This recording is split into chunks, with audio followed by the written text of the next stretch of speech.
The cemetery lay in eerie silence beneath the silvery moon. Tombstones jutted from the earth like jagged teeth. I walked alone, my flashlight cutting through the darkness. As I meandered, an unsettling feeling gnawed at me. I couldn't shake the sensation of being watched. Every step was heavy with dread, every rustle of leaves a sinister whisper. I reached a forgotten corner, and that's when I saw it. A shadowy figure draped in tattered robes, standing motionless among the graves. A cold sweat drenched me as I trained my flashlight upon it.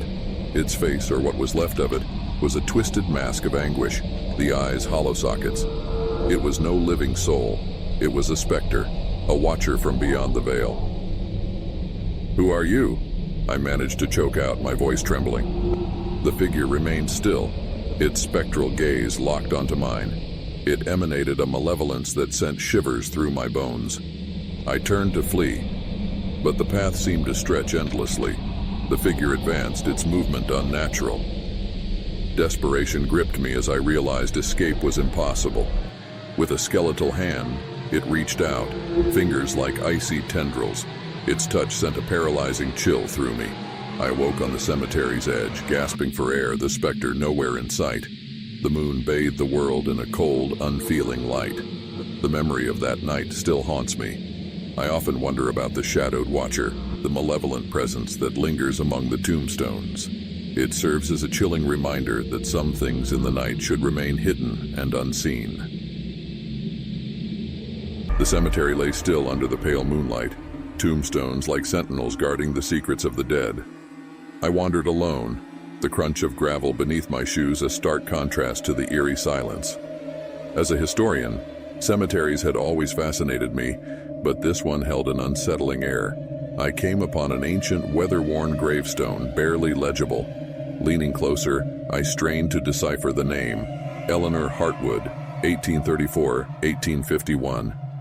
Too young, I thought, to have met such an early demise. A chilling breeze rustled the leaves, and I heard a soft, mournful whisper, "Help me." My heart quickened as I scanned the graveyard, but I was alone. The voice returned, faint yet distinct. "Please, help me." I followed the voice to a crypt hidden in the shadows.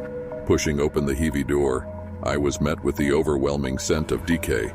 Inside, a flickering candle illuminated a spectral figure, Eleanor, her eyes hollow, her voice a lament.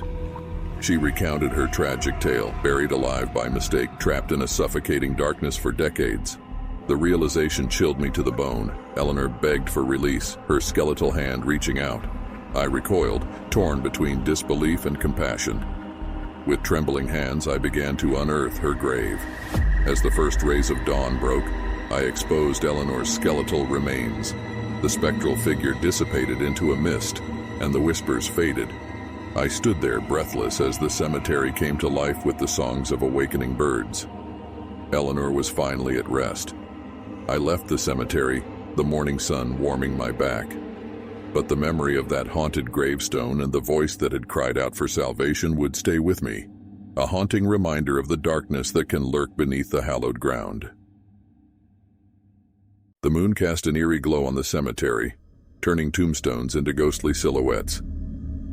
I stood alone among the graves, my heart pounding like a funeral drum. My flashlight flickered, a weak defense against the creeping darkness. As a historian, I'd spent countless nights exploring the resting places of the departed. But this night was different. The air grew colder and a sense of unease settled in the pit of my stomach. I couldn't shake the feeling of being watched. I moved deeper into the cemetery, drawn to an ancient mausoleum shrouded in shadows. The air was thick with an otherworldly presence, and the sound of distant whispers filled my ears. With trembling hands, I pushed open the heavy stone door. The interior was a sepulchral chamber, adorned with crypts that seemed to stretch endlessly. The echoes of my footsteps reverberated through the darkness. And then I saw her, a woman in a tattered wedding gown, her eyes vacant, her gaze fixed on me. She was surrounded by a swirling mist, her form ethereal. I tried to speak, but my voice caught in my throat. She began to glide toward me, her steps silent on the cold stone floor. Panic surged through me as I fumbled for my flashlight, but it refused to obey. She drew closer, her face contorted in an agonized expression. As her spectral fingers grazed my skin, I felt a chill that reached into my very soul. Her voice, a mournful lament, filled the chamber as she whispered, "Join us." In that moment, I knew I was not alone. The mausoleum came alive with the restless souls of the departed, their mournful voices rising in an unholy chorus. Desperation overcame me as I stumbled back, racing for the exit. The graveyard seemed to stretch endlessly, the tombstones closing in around me. The whispers grew louder, more insistent.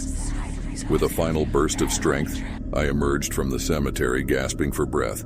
The moonlight revealed no trace of the specter, but her words lingered in my mind.